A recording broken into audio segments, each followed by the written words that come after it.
환자분들에게도 도움이 되는 과일이에요. 껍질째, 식사 중이나 식후에 단백질과 함께 제대로만 먹는다면 혈당 걱정 훨씬 줄어드실 거예요. 꾸준히 마시면 혈당 관리에 좋은 보조 도구가 될 수 있습니다. 더 나아가 당뇨를 졸업할 수도 있을 겁니다. 사과가 당뇨에 좋다는 말이 있는데 실제로 도움이 될까요? 정말 많이 하는 질문이죠. 사과는 과일이니까 당분이 많을 텐데 당뇨 있는 사람이 먹어도 되나요? 이렇게 물어보시는 분들 정말 많습니다. 결론부터 말씀드리자면 사과는 제대로만 먹는다면 당뇨 환자분들에게도 도움이 되는 과일이에요. 우선 사과에는 수용성 식이섬유인 펙틴이 풍부합니다. 이 펙틴이 혈당의 흡수를 천천히 하도록 도와주고 혈당이 급격히 오르는 걸 막아주는 역할을 합니다. 그래서 단순히 당분이 많다고 무조건 걱정할 게 아니라 당분의 성질과 함께 섭취되는 섬유질까지 같이 봐야 하는 거죠. 게다가 사과는 GI라고 하는 혈당 지수가 비교적 낮은 과일 중 하나라서요. 같은 양의 바나나나 포도보다도 혈당을 천천히 올리는 편에 속합니다. 그리고 또 하나 중요한 이유는 항산화 성분이에요. 사과 껍질에는 퀘르세틴이라는 성분이 들어있는데 이게 혈관 염증을 줄여주고 인슐린 저항성을 개선하는 데 도움이 되는 항산화 물질입니다. 당뇨는 단순히 혈당만의 문제가 아니거든요. 혈관과 염증, 대사 전체의 문제이기 때문에 사과처럼 항산화 효과가 있는 과일을 잘 활용하시면 전반적인 대사 건강 관리에도 도움이 될 수 있습니다. 요약하자면 사과는 당뇨인에게도 충분히 도움이 되는 좋은 과일이고요. 먹지 말아야 할 과일이 아니라 잘 제대로 챙겨 먹어야 할 과일입니다. 사과를 먹을 때 혈당 조절에 도움이 되는 섭취 방법이 있을까요? 사과 드실 때 혈당 때문에 고민되시죠? 사실 사과는 당뇨인에게 도움이 되는 과일 중 하나인데요. 그 효과를 제대로 보려면 어떻게 먹느냐가 정말 중요합니다. 우선 사과는 껍질째 드시는 게 훨씬 좋습니다. 왜냐하면 사과 껍질에는 말씀드린 것처럼 식이섬유와 항산화 물질이 훨씬 더 많이 들어있기 때문이에요. 특히 펙틴이라는 수용성 식이섬유는 장에서 당 흡수를 늦춰주기 때문에 사과 껍질을 벗겨 먹는 것보다 혈당 스파이크가 훨씬 덜 합니다. 또 사과 껍질에는 아까 말씀드린 퀘르세틴이라는 강력한 항산화 물질이 들어있어서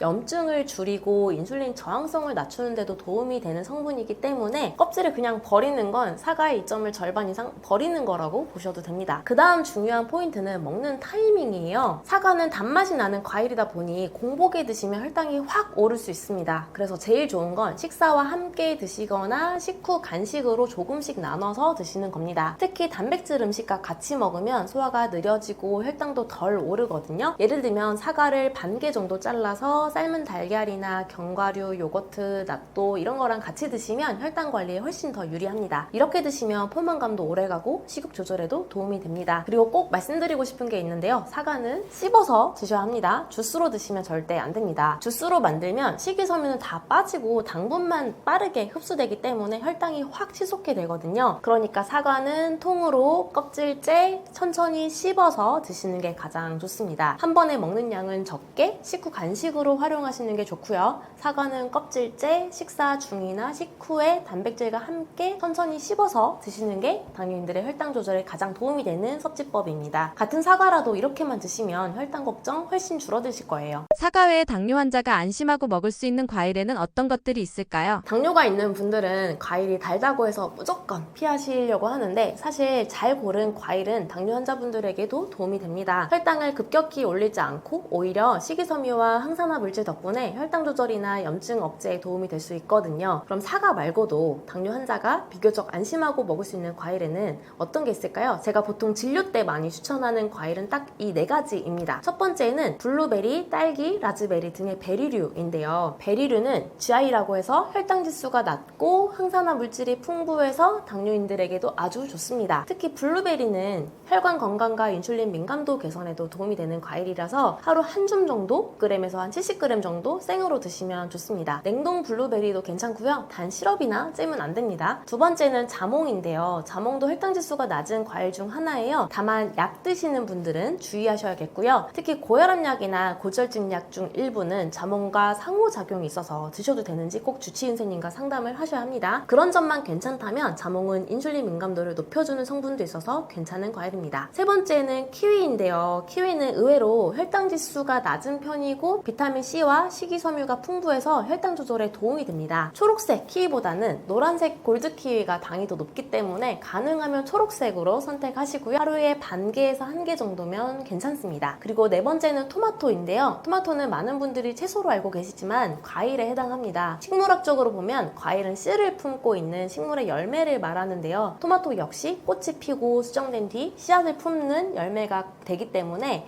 곧 과일로 분류가 됩니다. 토마토는 혈당에 거의 영향을 주지 않으면서도 항산화 성분인 라이코펜이 풍부하고 심혈관 질환 예방에도 도움이 된다고 하죠. 특히 당 조절이 힘든 분들에게는, 특히 혈당 조절이 힘든 분들에게는 생토마토 1개 정도를 간식으로 드시는 것을 권합니다. 결론적으로 사과, 베리류, 자몽, 키위, 토마토 정도는 적절한 양과 방식만 잘 지키신다면 당뇨가 있어도 안심하고 드셔도 되는 과일입니다.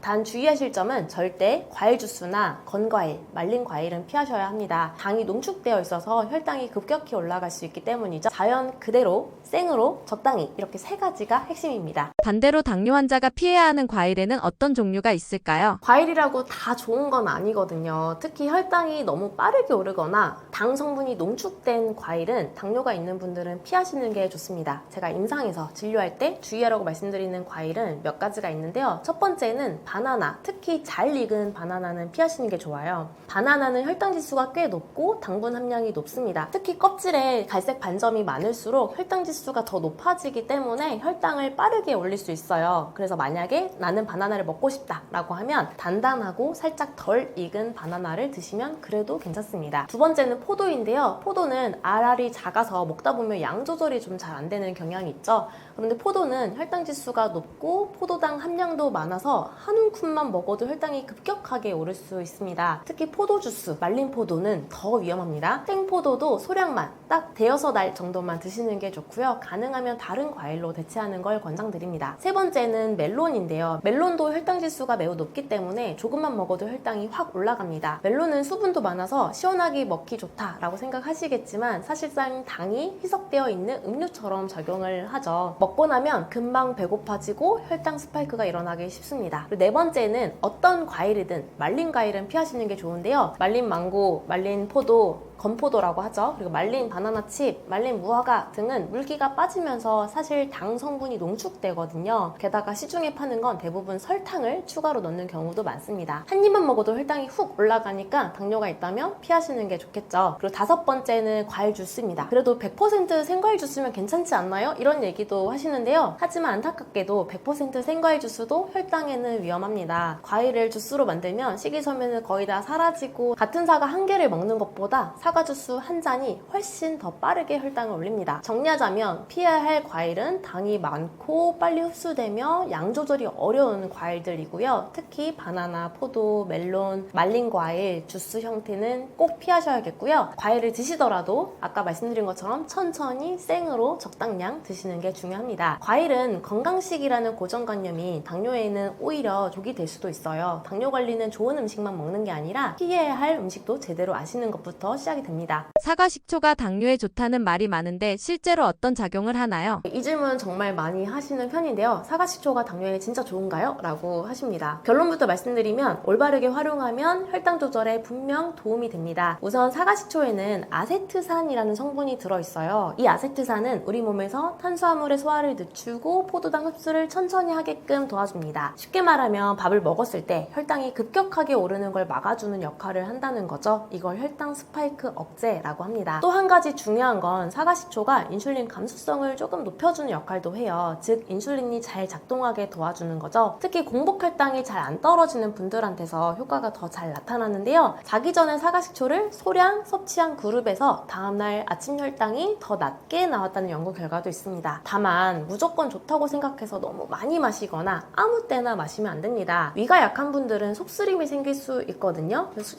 식초는 산성이라 치아에 손상을 줄 수도 있고요. 그래서 반드시 물에 희석해서 소량만 섭취하셔야 합니다. 예를 들면 물 200ml에 사과식초 작은 숟가락으로 한두 스푼 정도가 적당하고요. 식사 중이나 식사 직후에 마시는 걸 추천드립니다. 요약하자면 사과식초는 당뇨에 도움이 되는 성분이 확실히 들어있고 혈당 스파이크 완화와 인슐린 저항성 개선에 긍정적인 작용이 있지만 용량, 타이밍, 체질에 따라서 주의해서 섭취해야 한다는 점 꼭 기억해 주시길 바랍니다. 정리해서 말씀드릴게요. 밥 먹을 때 소량 소량 드셔야 하고요. 물에 희석해서 드셔야 하고요. 그리고 꾸준히 마시면 혈당 관리에 좋은 보조 도구가 될 수 있습니다. 그리고 더 나아가 당뇨인들이 그토록 원하는 당뇨를 졸업하는 데에도 도움을 줄 수 있기 때문에 적극적으로 활용해 보시는 게 좋겠습니다. 사과 식초를 섭취할 때 가장 효과적인 방법이나 권장 섭취량이 있을까요? 네, 사과 식초 섭취는 어떻게, 얼마나, 언제 마시느냐에 따라서 효과가 달라질 수가 있어요. 그래서 무조건 좋다더라 해서 그냥 마구 마시면 속이 쓰리거나 오히려 건강에 부담이 될 수도 있거든요. 제가 딱 짚어드릴게요. 가장 권장되는 섭취법은 물에 희석해서 마시는 겁니다. 대부분의 전문가들이 추천하는 방법은 물 200ml 정도에 사과 식초 5에서 10ml 정도를 넣는 겁니다. 이렇게 희석하면 위의 부담도 줄고 치아에도 손상을 덜 주기 때문이죠. 단 공복에 드시기보다는 식사 중이나 식사 직후가 가장 좋고요. 이때 드시면 식후혈당 상승을 완만하게 억제하는 데도 도움을 줍니다. 또한 자기 전에 공복혈당이 잘 안 잡히는 분들은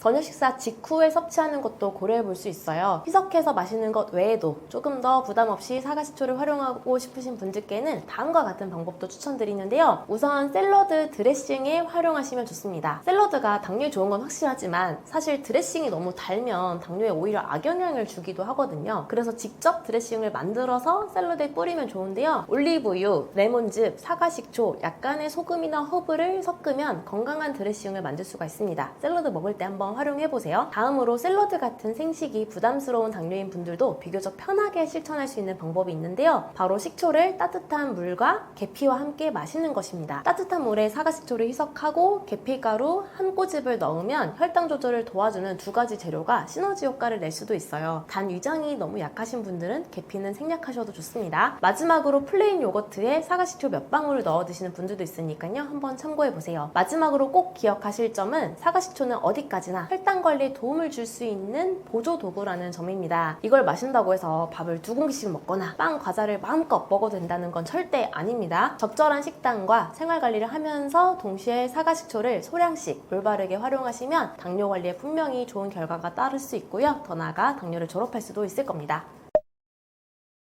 당뇨는 평생 관리하는 병이 아닙니다. 당뇨는 졸업할 수 있는 병입니다. 그리고 졸업해야 하는 병이기도 하고요. 단 한 번이라도 당뇨를 졸업하면 심장질환 위험은 40%, 그리고 콩팥, 신장질환 위험은 33%가 줄어든다는 사실은 이미 연구로도 입증이 됐습니다. 당뇨를 그냥 관리만 하다가 합병증을 기다릴 게 아니라 지금 당장 졸업에 도전해야 하는 이유입니다. 건강상의 이득이 훨씬 더 크기 때문이죠. 또한 당뇨를 졸업한 분들은 혈당뿐 아니라 소화, 수면, 피로, 변비 같은 전반적인 건강이 회복되는 경험을 하십니다. 진짜 건강으로 가는 길, 저는 당뇨 졸업이 유일한 해답이라고 확신합니다. 그 시작은 거창할 필요가 없습니다. 오늘 말씀드린 내용 중에 당장 따라서 할 수 있는 것 하나만 골라서 바로 실천해보세요. 그 작은 변화가 내일의 공복혈당을 바꾸고 당화혈소를 바꾸고 당뇨 졸업을 이끌어낼 것입니다. 당뇨는 평생 관리하는 병이 아닙니다. 졸업 가능한 병입니다. 지금 도전하십시오. 우리나라 600만 당뇨인이 모두 당뇨를 졸업하는 그날까지 함께 연구하고 노력하겠습니다. 한약적 치료가 궁금하거나 도움이 필요하다면 당부마니언으로 문의주세요. 감사합니다.